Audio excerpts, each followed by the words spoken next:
Samgyupsal na hindi na kailangan magluto or mag-ihaw, nandito lang yan sa Landmark Festival Mall, Alabang. Dito, ready to eat na ang mga Korean meals nila, kaya kapag nag-crave ka, agarang rescue sila. At sa halagang 100 plus pesos, ewan ko na lang kung hindi ka pa masatisfy. Napakadami mong pagpipilian dito at napakadami rin ang serving nila. No doubt kung bakit pinipilahan to nung nagpunta kami rito kasi ang dami pa ng choices dito. Sobrang affordable and sulit ng food nila. At isa sa mga na-try ko dito ay itong bento meal nila. Sobrang sulit nito kasi meron na itong bulgogi, japchae, may kasama rin kimchi and rice. Kaya akala ko talaga good for me lang to, but good for 2 person pala.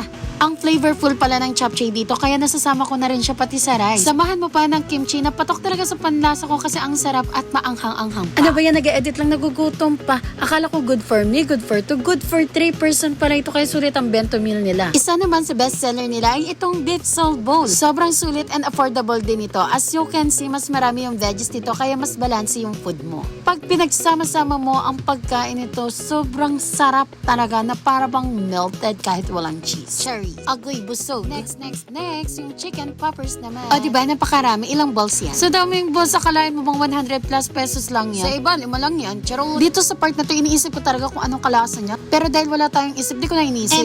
Kung malakas ka sa kanin, ito talaga ang pinaka-recommended ko sa'yo na i-try mo. Kasi baka yung dami-daming kanin nito ubos na pero yung ulam mo nandyan pa.